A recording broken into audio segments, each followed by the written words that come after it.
अच्छा मैम, एक दफा ना आप दोबारा से क्वेश्चन स्टार्ट कर लीजिएगा क्योंकि रिकॉर्डिंग दोबारा से स्टार्ट हुई है तो। Okay miss, no problem. Now आज जो हम अपनी लीड कोड की प्रॉब्लम सॉल्व करेंगे वो इजी कैटेगरी की है। और ये इसका नेम है ज्वेल्स एंड स्टोन्स। और ये इसमें जो टॉपिक्स आई मीन जो जिस टेक्निक से ये सॉल्व हो सकती है, यूं तो ये हैश टेबल से भी हो सकती है और स्ट्रिंग से भी हो सकती है। तो मैंने ये स्ट्रिंग से सॉल्व करने की कोशिश की है। अब मैं आपके सामने डिस्क्रिप्शन पढ़ती हूँ कि you are given string jewels. हमें एक ज्वेल्स नाम की स्ट्रिंग दी गई है representing the type of stone that are jewels.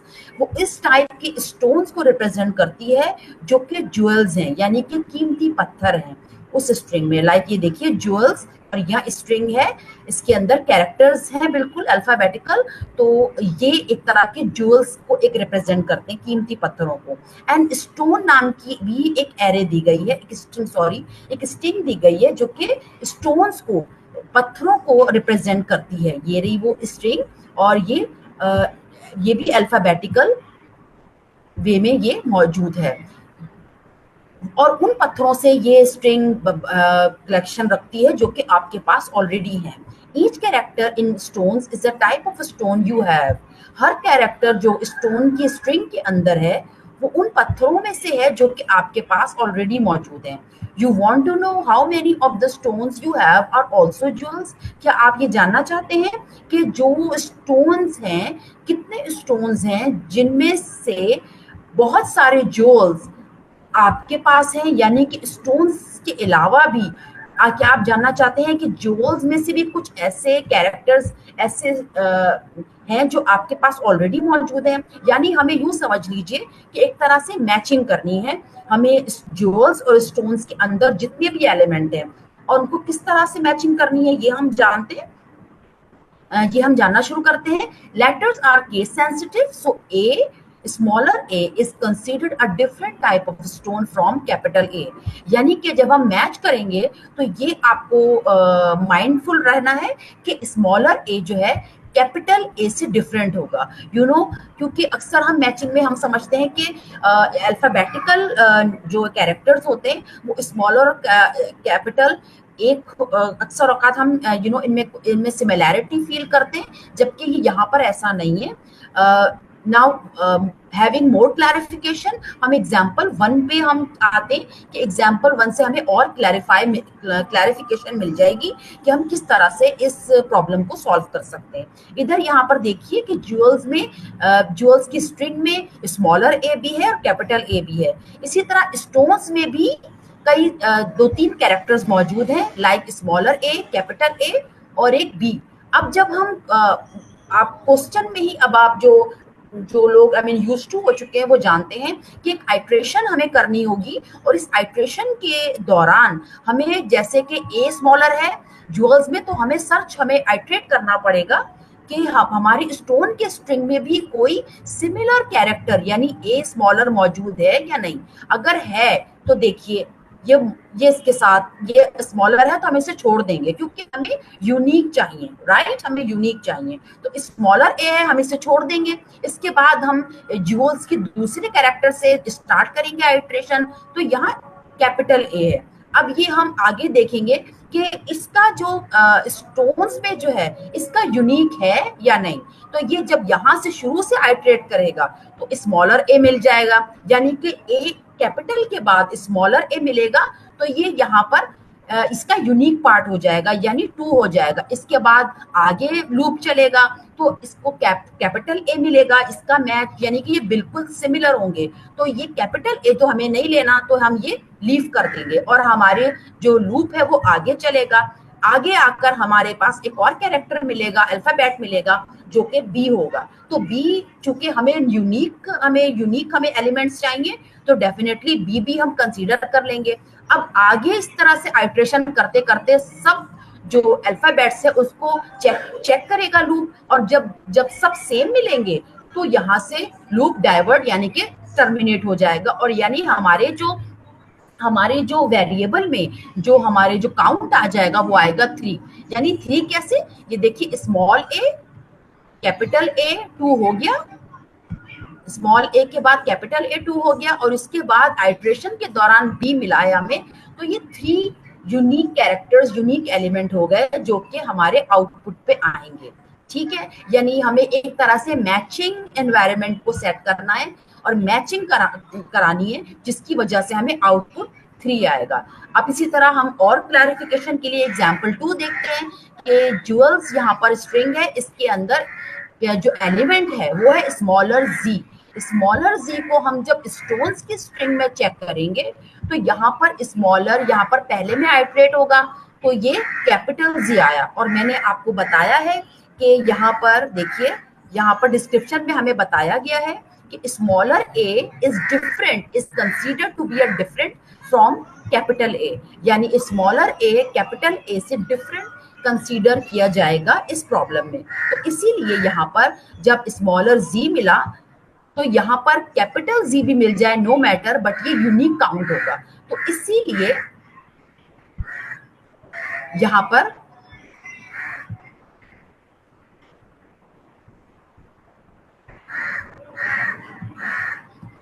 यहाँ पर जीरो आएगा।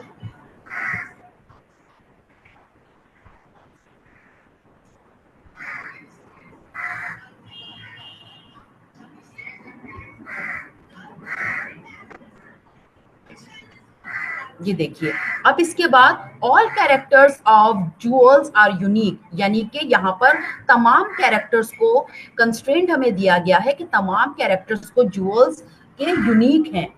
ठीक है,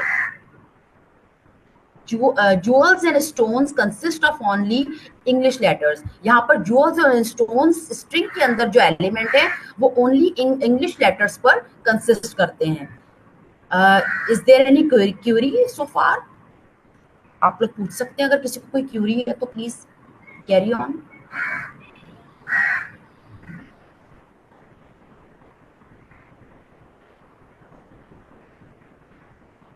पार्टिसिपेंट, अगर आपको कोई क्वेश्चन है, अगर आपको कोई चीज समझ नहीं आ रही तो आप मरीन से पूछ लीजिए, नहीं तो वो कोड की तरफ मूव करेंगे। अगर क्लियर है तो तभी एक्नॉलेज किया करूँगा हमें। यस मैम, क्लियर है। ठीक है ma'am, okay thank you. Okay thank you. Clear ये है। बहुत ही, और ये वैसे भी बहुत सिंपल है, तो हमें माशाल्लाह से हमें ये बहुत इजी, यानी एक तरह से काफी इजी ये प्रॉब्लम है, तो हमें बहुत इजी समझ में आ जाएगा। ये देखिए, यहाँ पर मैंने एक वेरिएबल इनिशिएट कराया है, इसका नाम काउंट है, काउंट रखा है मैंने, और इसको 0 से इनिशिएट करा दिया है कि 0 पर, ताकि यहाँ पर कोई भी, यहाँ पर एलिमेंट, यहाँ पर कोई भी एडिशन होती है तो यहाँ पर पहले से 0 की वजह से वो इफेक्ट ना हो, बल्कि ये यहाँ पर वैसे ही एज इट इज मौजूद हो नंबर, जो भी यहाँ पर वो है, जहाँ पर जो भी एडिशन या अपडेटिंग होती है तो ये एज इट इज मिले। इसके बाद हमने सेट को ज्यूअल सेट का के नाम से एक ज्यूअल सेट को जो है हमने इसको, जो हमारी ज्यूअल्स की स्ट्रिंग है उसको हमने यहाँ पर सेट के नाम से लिया है, और इसको हमने सेट कर दिया है, यानी ज्यूअल्स की जो स्ट्रिंग है उसको हमने सेट, हमारे फंक्शन में हमने सेट कर दिया है, यानी अब इसमें यूनिक आया है। इसके बाद जी, सेट कैसे होगा? मतलब सेट में तो ऐसा होता है कि डुप्लीकेट वैल्यूज रिमूव हो जाती है। जी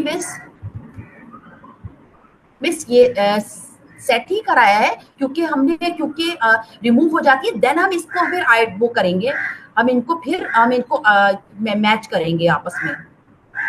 मैम, अगर वो सेट बन जाता है तो यहाँ पर जो डबल ए है वो सिंगल रह जाएगा, अगर 4 दफा बी दिया हुआ है तो वो एक दफा रह जाएगा, तो वो सेट कैसे रहेगा? मिस आई ये मीन हमें फिर 3 कैसे आएगी?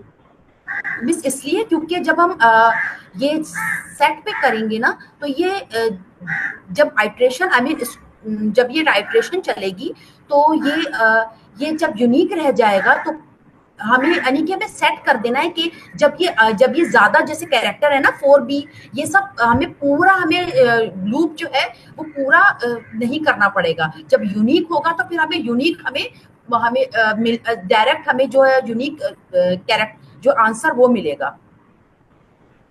मैम, मेरा कहने का मतलब ये है कि आपने कहा कि ड्यूल सेट, तो सेट हमने एक लेना है, ठीक है, तो यहाँ पर ज्यूल्स के अंदर ए स्मॉल है और ए कैपिटल है। जब हम उसको स्टोन से मैच करेंगे तो वो सेट तो डुप्लीकेट को रिमूव कर देगा। तो यहाँ पर आउटपुट 3 कैसे आएगी? मैम वो उन्होंने ना बताया हुआ है कि वो केस सेंसिटिव होंगे, ठीक है। जी तो ये देखिए। है ना, तो अब वो क्या करेगा कि फोर जो लूप है ना वो हमारा स्टोन्स के ऊपर चलेगा, ठीक है। इसमें जो स्मॉल ए है ना वो एक दफा काउंट होगा, और फिर जो कैपिटल ए है वो सेकंड दफा काउंट होगा, यानी कि वो ये 2 टाइम्स काउंट होगा, काउंट में 2 आएगा, ठीक है। तो वो रिमूव नहीं करेगा ये कैपिटल ए को और स्मॉल ए को। जी, और ये नीचे का जी है ये भी आएगा। ये देखिए ऊपर मैंने तभी इसको सिलेक्ट किया हुआ है ना, इसको देखें कि लेटर्स आर केस सेंसिटिव, यानी कि केस सेंसिटिव है लेटर यहाँ पर, यानी कि ए स्मॉलर जो है कैपिटल ए के बराबर नहीं है, यहाँ पर यूनिक होंगे। जैसे ये देखिए स्मॉल ए जो है इस प्रॉब्लम में कैपिटल ए के इक्वल नहीं गिना जाएगा, मैम ये यूनिक होगा। जी जी मैम, मैं समझ रही हूँ यूनिक, मुझे समझ आ रही है कि ए जो है वो कैपिटल ए से डिफरेंट होगा। वो तो जाहिर सी बात है कि ये डिफरेंट ही होता है। तो मैं ये पूछना चाह रही हूँ, सेट के अंदर ये डुप्लीकेट वैल्यूज को रिमूव कर देगा तो ये काउंट ए कैपिटल को 2 कैसे काउंट करेगा? अच्छा मैम, मैं आपको बताती हूँ, हम जो जूस का सेट बना रहे हैं ना, वो बेसिकली हमने ये देखना है कि उस वैल्यू को हमने स्टोन्स के अंदर से मैच करना है। तो सेट तो हम जूस को बना रहे हैं, अगर हमारा ए जूस के अंदर 2 दफा आए तो हमने उसको एक ही दफा लेना है और स्टोन्स के अंदर मैच करना है। तो हम स्टोन्स का तो सेट नहीं बना रहे ना। Excuse me ma'am. जी मैम, जी सही, आपने सही कहा है कि सेट स्टोन्स का नहीं बना रहे, जूल्स का बना रहे हैं, ठीक है। और काउंट हम स्टोन्स के अंदर कर रहे हैं, ये है अहम। मैम मेरा यहाँ ये पे तो क्वेश्चन है कि हम इसमें सेट हम बना क्यों रहे हैं?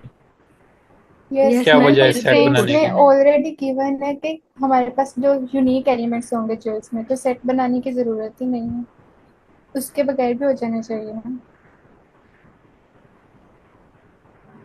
मैम अगर हम डायरेक्ट ये कर दें if stone in jewels yes, क्योंकि सेट कंडीशन की में। हमें यहाँ पे जरूरत ही नहीं है। यहाँ पे हमें कंस्ट्रेंट्स में गिवन है, आप थर्ड वाला कंस्ट्रेंट ट्रीट करें। जी बसिया ये देखें। All the characters of jewels are unique. जी इट मीन्स कि हमें उसको सेट में कन्वर्ट करने की जरूरत ही नहीं है, हम उसको डायरेक्ट भी कर सकते हैं। ओके।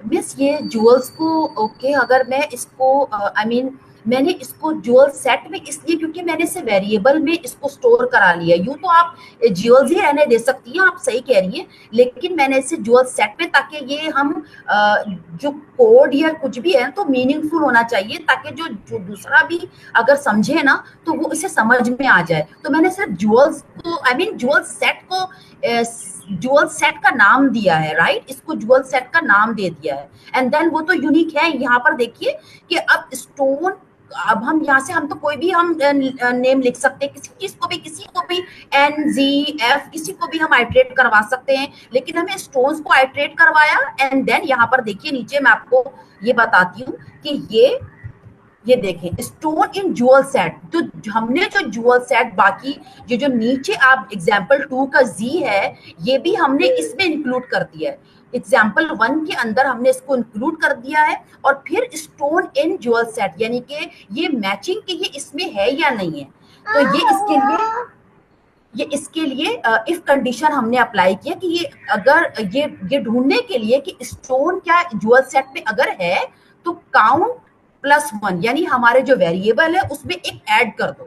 ये सिर्फ मैंने इसको इसमें इसको मैंने सिर्फ एक तरह से मैंने इसको डिनोट किया है कि हमने ज्वेल्स के सेट को ज्वेल सेट में चेंज कर दिया है इस तरह के, क्योंकि अगर मैं अलग से सेट लिखूंगी तो ये एरर थ्रो करेगा, तो मुझे इसे अंडरस्कोर करके सेट लिखना पड़ा, यानी कि ज्वेल सेट यानी एक वेरिएबल बनाना पड़ा। एक मीनिंगफुल इम्पैक्ट होना चाहिए। जी मैम, आपने अच्छा पॉइंट किया है, हमें नेम को अच्छे तरीके से देना चाहिए। मैम अगर हम लोग जी सिंपल जेवल सेट के इक्वल टू जेवल्स कर देना, तब भी हमें सेट लिखने की, वो जो ब्रैकेट्स के अंदर लिखते हैं ना सेट इनटू जेवल्स, लिखने की जरूरत नहीं है, फिर भी एरर नहीं आएगा। मतलब अगर रीनेमिंग ही करनी है तो हम लोग इस तरह भी कर सकते हैं, या डायरेक्ट हम लोग जो ऊपर हमारे पास फंक्शन है ना उसके अंदर भी चेंज कर सकते हैं। यहाँ पे ज्वेल्स लिखा हो वहाँ पे सेट ज्वेल्स, अगर नेमिंग ओके कन्वेंशन आप चेंज करना चाह रहे हैं। अच्छा, ये मैं करके देखती हूँ, ये देख लीजिए, ये यहाँ पर मैं इसको ब्रैकेट को हटा देती हूँ, ये भी हम करके कर लेते हैं। ठीक है, अब चले, ये तो आप लोग को यहाँ तक समझ में आ गया कि स्टोन को हमने तलाश किया कि जूअल सेट में स्टोन्स का कुछ, आई मीन स्टोन्स का, आई मीन यहाँ पर कोई एलिमेंट मिलता है, अगर है तो काउंट में एक अपडेट कर दें, एंड देन यहाँ पर रिटर्न हमें, जब ये सारा आइट्रेशन हो जाए तो हमें अब एक यूनिक हमारे कैरेक्टर से जो मौजूद हमारा काउंट वेरिएबल है, वो जो भरा हुआ है वो हमें रिटर्न कर दे। तो मैं इस कोड को, जो आपने ये जेवल्स का कहा है ना, ये मैं इसको रन करके देखती हूँ, आई होप देखते हैं।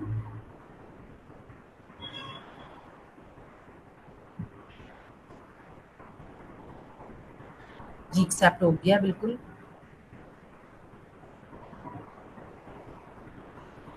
ये हम सबमिट करके भी देखते हैं।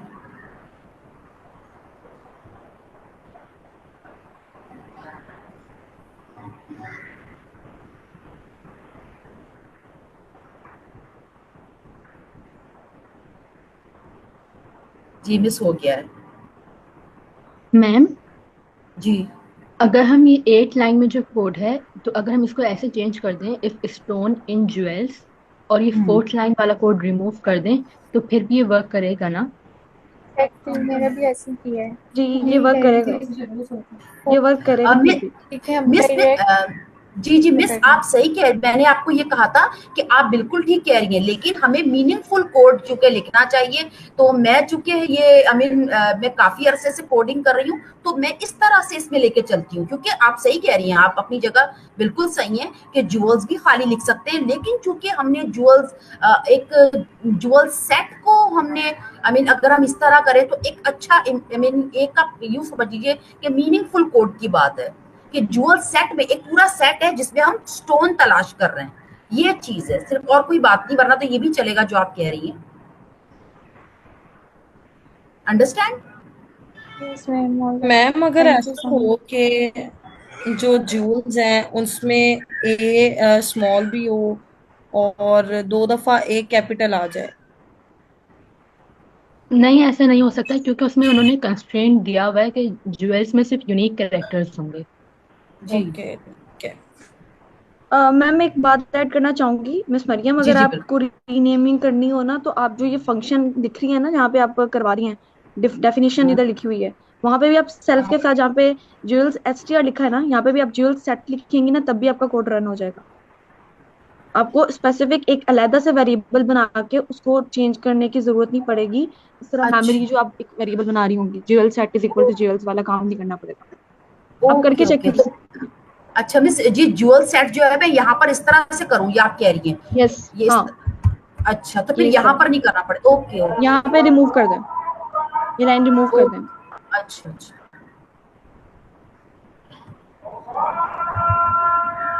और यहाँ पे आपने ज्वेल सेट लिखा है, ज्वेल कर दें, तो आप कोड रन करेंगी तो आपका चल जाएगा।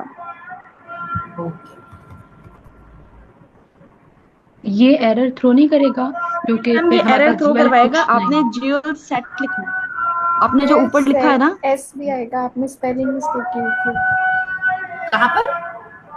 मिस मरियम, इफ के साथ जो है ज्वेल सेट लिखते हैं, जो आपने ऊपर वेरिएबल डिक्लेयर किया है ना, ज्वेल सेट, जी बस उसको चेंज सही सही। एस पे साथ लिखें, ज्वेल्स के साथ एस नहीं है, इस वाले के साथ। ओके, इज डन, सही है मिस? यस, थैंक यू मैं रन करके देखूँ। Okay, thank you so much, ये सबमिट भी कर लो।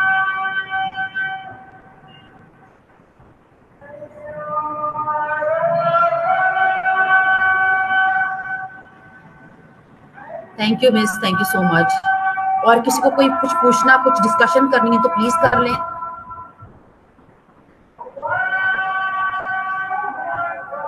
Miss Arisha, is it understandable my explanation? सबकी समझ में आ गया है? Yes ma'am. Yes ma'am, explain very well. Sorry sorry miss, जी मिस क्या पूछ रही है? अच्छा, मैंने कहा कि मुझे तो क्लियर है। अगर किसी पार्टिसिपेंट का क्वेश्चन है उनको समझ नहीं आ रही तो वो कंफर्म कर लें और आप इसकी एक दफा टाइम एंड स्पेस कॉम्प्लेक्सिटी भी डिस्कस कर दें। Okay miss.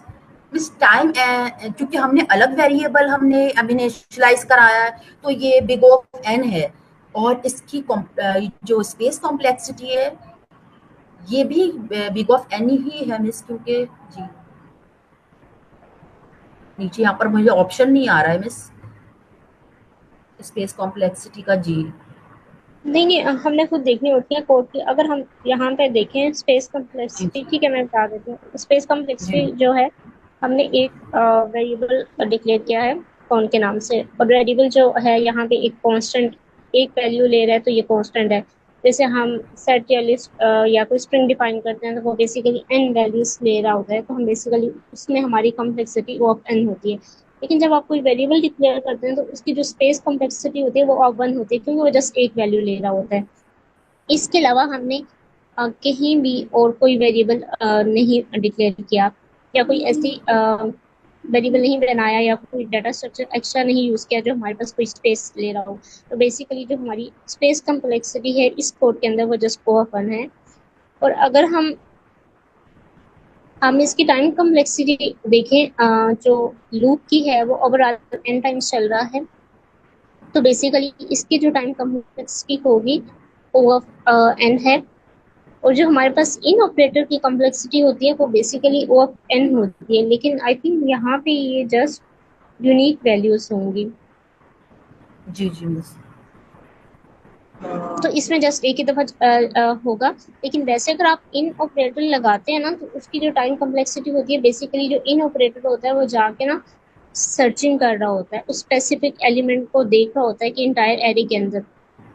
वो जब ये काम करता है तो उसको पूरी एरे जो भी स्ट्रिंग कोई भी चीज है उसको कंप्लीट ट्राइवर्स करनी पड़ती है।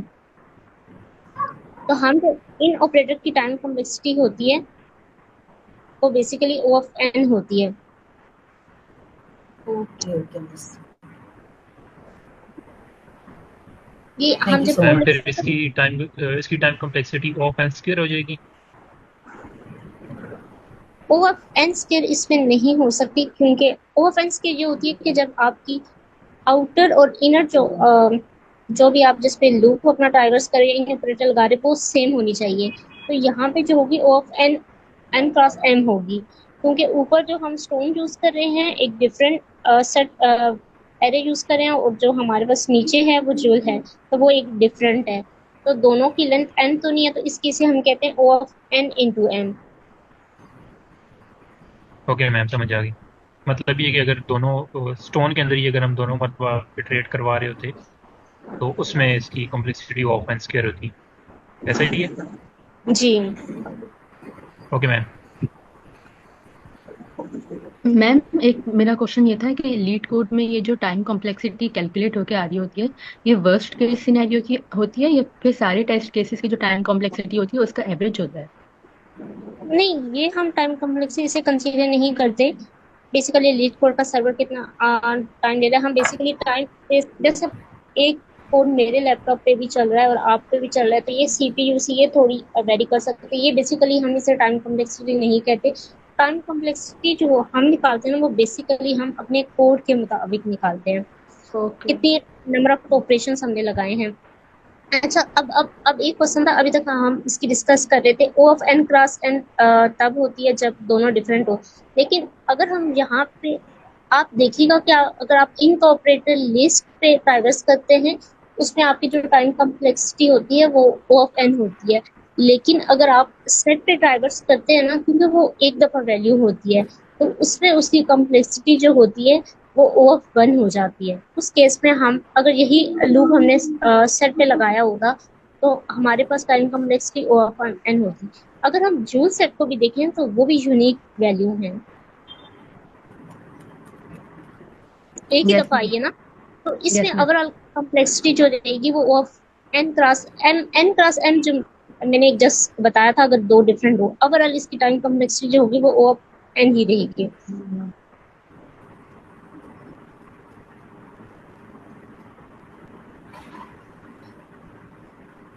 मैम मैंने ओके मैम, सेकंड क्वेश्चन समझ आ प्रेजेंट गई। करना है, मैं स्टार्ट करूँ? जी मैम, नेक्स्ट पर्सन कर सकता है अगर क्वेश्चन से रेलेवेंट कोई क्वेश्चन नहीं है। Miss Arisha, is this understandable, my explanation and everything? जी मैम, आपने काफी अच्छा एक्सप्लेन किया है और मुझे भी समझ आ गई, होप्स पार्टिसिपेंट को भी समझ आ गई होगी।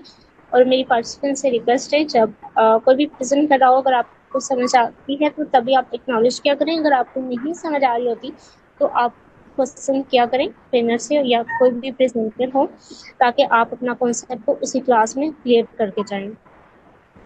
बिल्कुल। Thank you, Miss. Thank you so much for giving me chance. No problem. Next presenter अपनी स्क्रीन शेयर कर सकते हो। Okay ma'am. सबसे पहले मैम मरियम, बहुत अच्छी आपकी एक्सप्लेनेशन थी। Well done, it was amazing.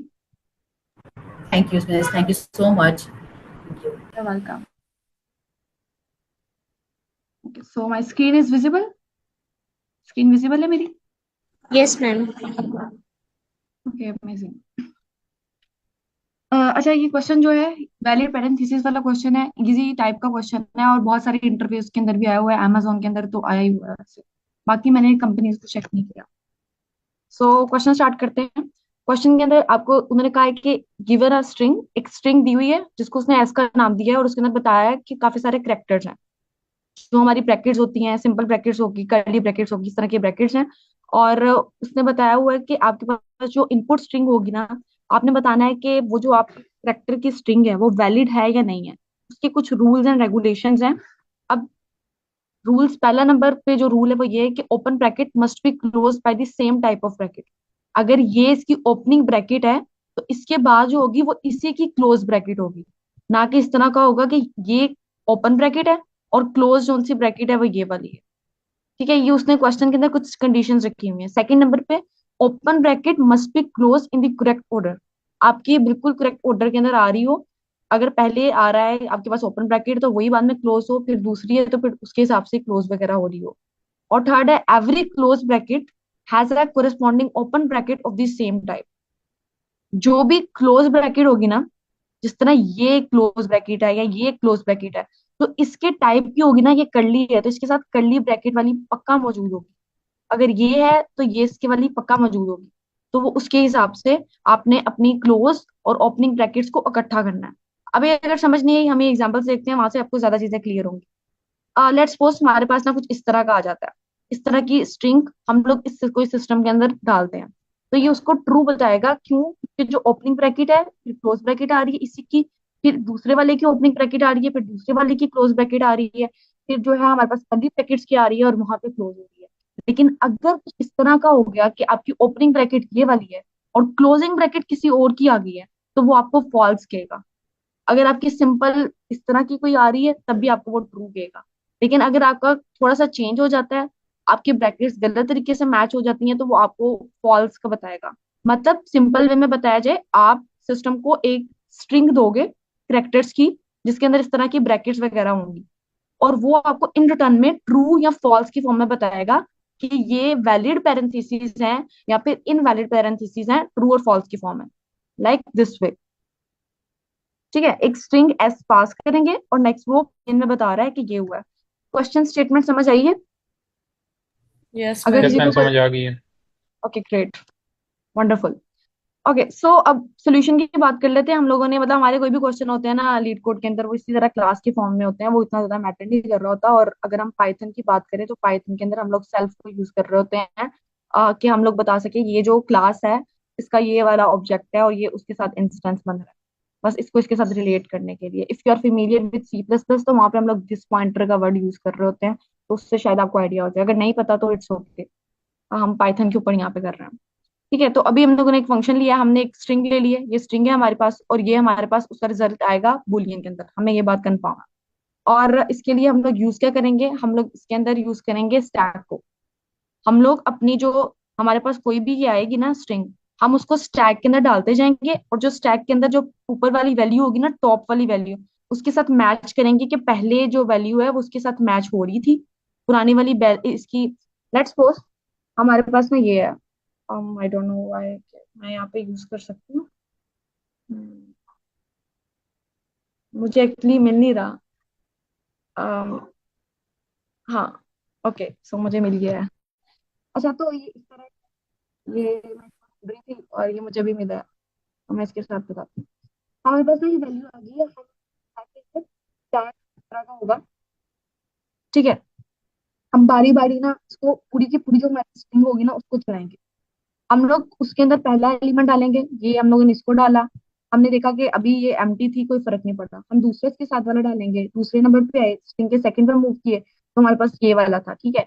हमने पहले चेक करना है कि क्या हम, अगर हम कोई क्लोज ब्रैकेट ऐड कर रहे हैं, पहले क्या उसी टाइप की हमारे पास जो ओपनिंग ब्रैकेट थी मौजूद है या नहीं है। अगर नहीं मौजूद, अगर वैसे ही आ रहा है तो वो डायरेक्टली आपको बता देगा कि भाई आप गलत जा रहे हो, फॉल्स जा रहे हो।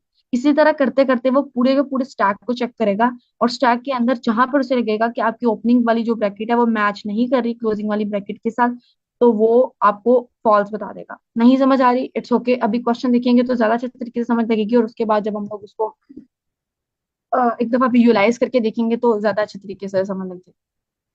सो आई एम जस्ट, मुझे इसके अंदर थोड़ा सा, हाँ, ठीक है, खत्म हो गया।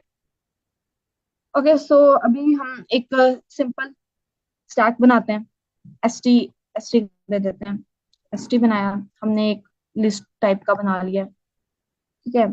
और हम उसको कह देते हैं कि भाई तुम यहाँ से स्टार्ट करो सी से, कोई भी हम लोगों ने कोई सी ले लिया और हमने कह दिया कि तुम मूव करवाओ इसको सारी की सारी स्ट्रिंग में।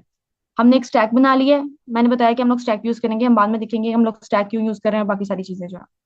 अभी हम लोगों ने एक लूप लिया है, लूप को हम लोग मूव करवा रहे हैं एस तक, पूरे के पूरे स्ट्रिंग तक मूव करते जाओ, ठीक है। उसके बाद हम लोग उसे कह देते हैं, हम ये लगाते हैं, और हम कह देते हैं कि इफ जो तुम्हारा सी है, जो तुम्हारा पहला एलिमेंट है या जिसके साथ तुम मूव कर रहे हो, जिस तरह तुम्हारी स्ट्रिंग के अंदर इंडेक्स चेंज हो रहा है, उसके अंदर अगर तुम्हारे पास इनमें से कोई वैल्यू आ जाती है, जो स्टार्टिंग वैल्यूज हैं, ये वाली स्टार्टिंग ब्रैकेट, ये वाली, या ये वाली ब्रैकेट, इनमें से कोई भी ब्रैकेट आ जाती है, तो क्या करो तुम सबसे पहले तुम उसको सिंपली अपना जो तुम्हारा स्टैक है उसके अंदर अपेंड कर लो, ठीक है। सी को उसके अंदर डाल दो।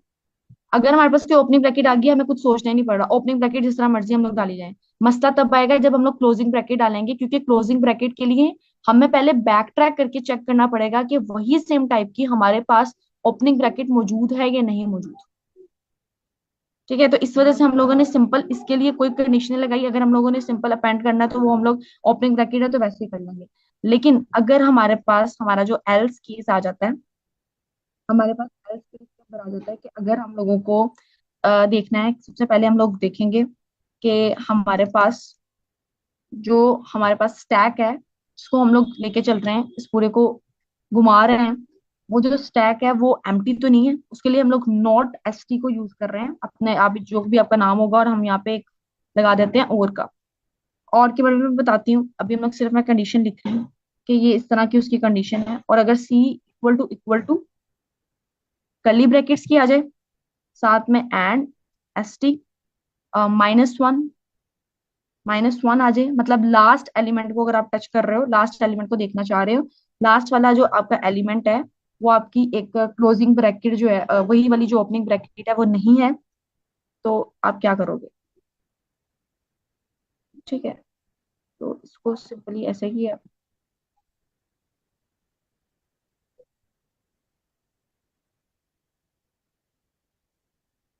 थोड़ी सी इंडेंटेशन ठीक कर लेते हैं, यहाँ पे अपनी सारी ब्रैकेट्स लगा देते हैं।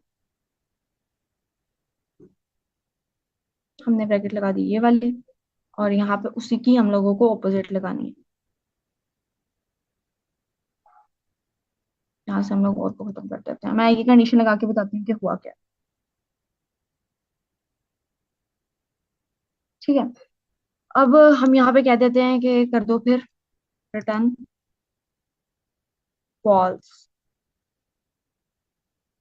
ठीक है।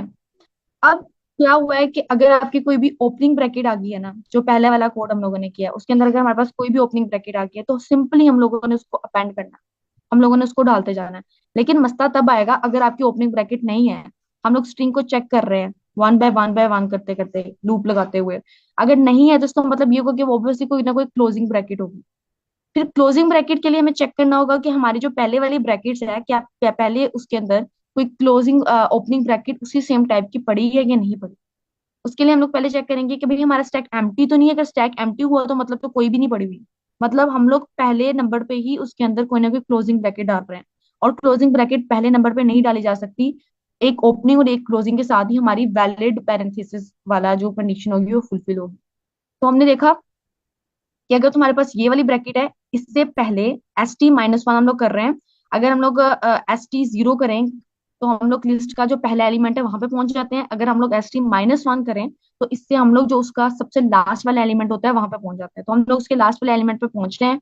उससे पूछ रहे हैं कि अगर तुम्हारे पास इस टाइप की, अगर ये वाली कैटेगरी की हम लोग अंदर डाल रहे हैं सी, ये वाले टाइप की स्ट्रिंग है, क्या वो मैच कर रही है पुराने वाली टाइप से जो हमारे पास उसकी। ऐसा तो नहीं है कि उसके अंदर कोई ओपनिंग ब्रैकेट है ही नहीं, नॉट इक्वल है।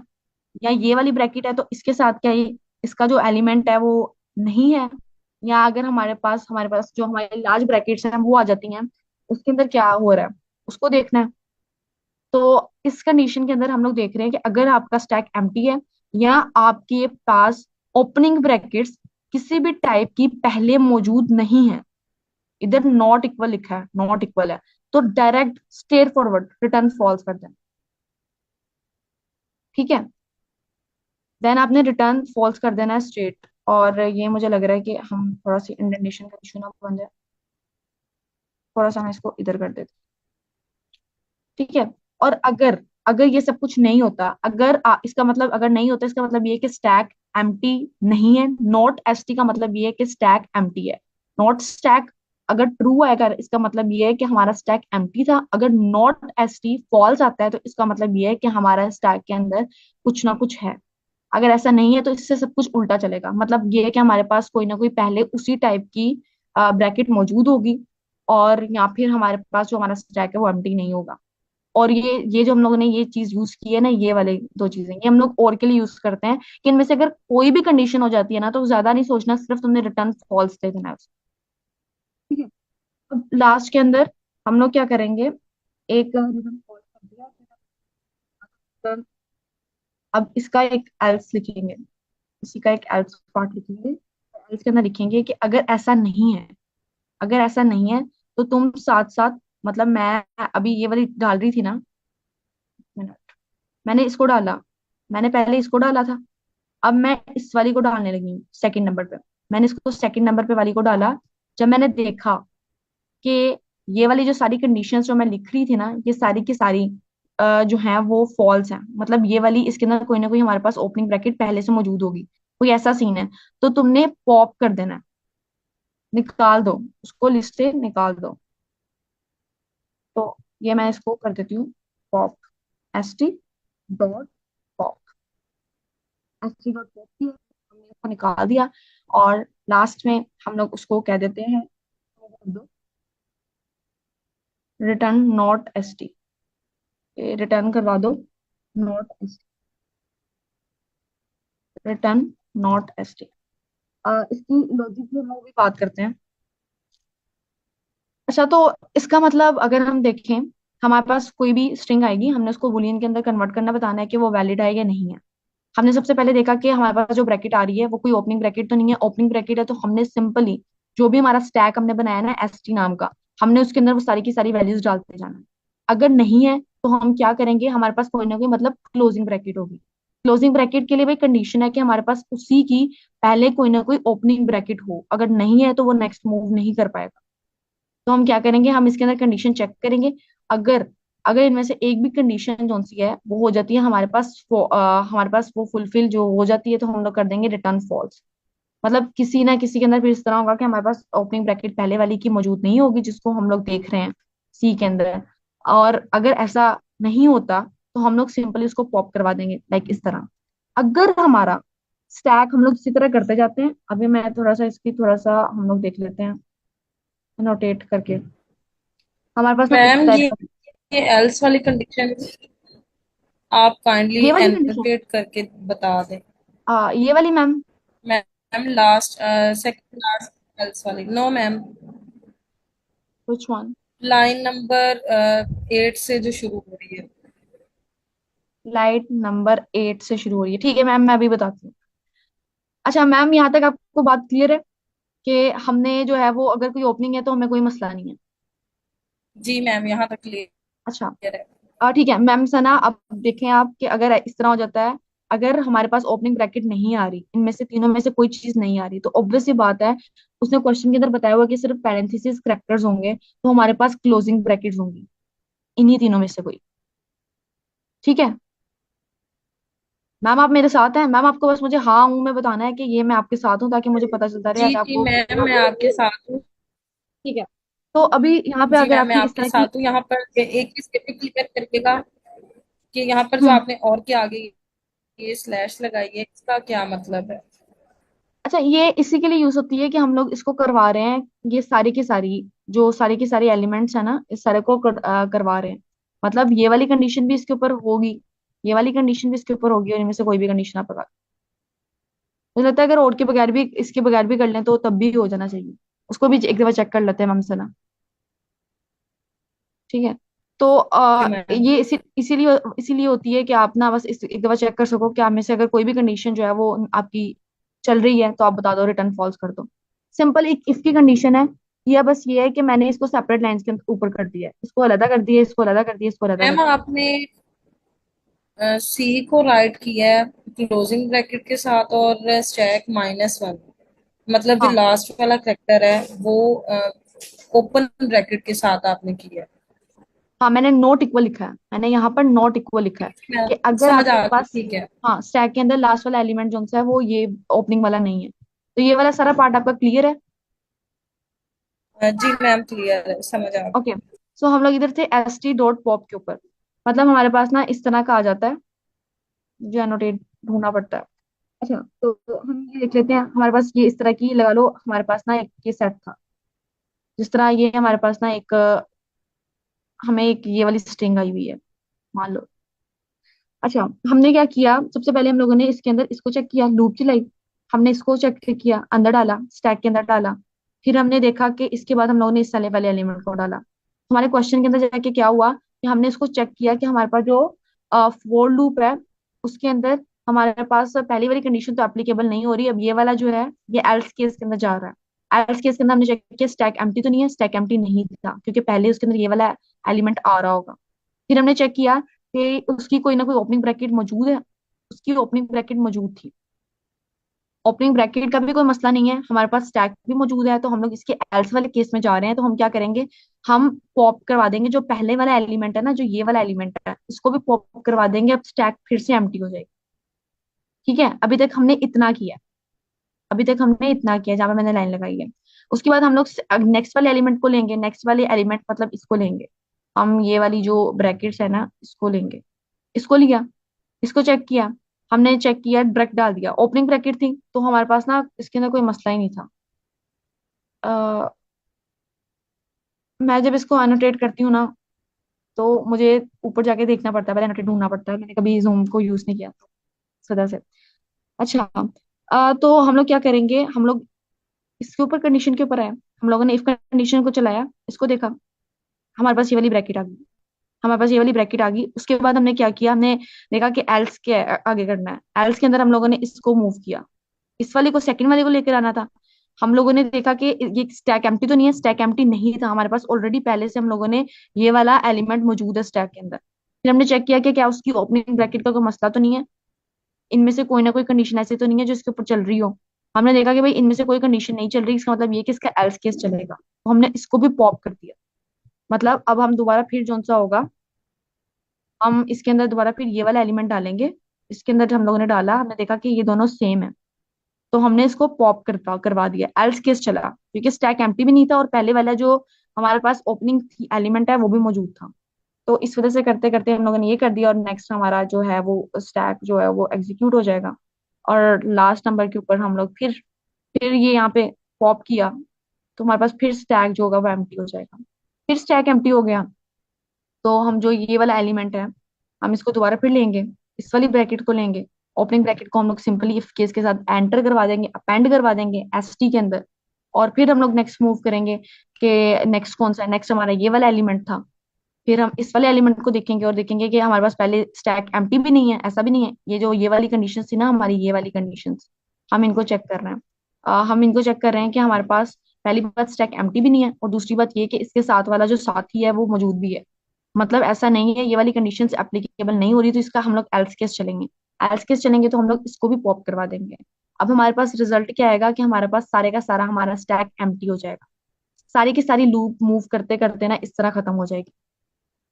ठीक है, सारी की सारी लूप जो है वो इस तरह खत्म हो जाएगी। इधर कोई रिमूवर नहीं इसका होता।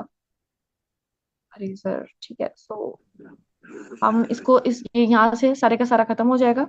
और जब हमारा यहाँ से सारे का सारा खत्म हो जाएगा तो हम लोग जो है और लूप खत्म होने के बाद हम लोग नेक्स्ट जो है वो बता देंगे कि अगर हमारे पास जो सारे का सारा स्टैक है ना, हम लोग जो सब कुछ कर रहे थे, नोट एस टी है। नोट एस टी मतलब स्टैक जो है वो आपका एम्प्टी आ जाता है। नोट एस टी का मतलब ये है। तो फिर आप बता दोगे कि भाई ट्रू है, और अगर आपका स्टैक एम्प्टी नहीं होता तो वो आपको बता देगा कि ये फॉल्स है। ठीक है। इसकी जगह डायरेक्ट ट्रू भी लिख सकते हैं, नोट एसटी की जगह। Sorry ma'am, return note ST की जगह हम रिटर्न ट्रू करते हैं अगर डायरेक्ट।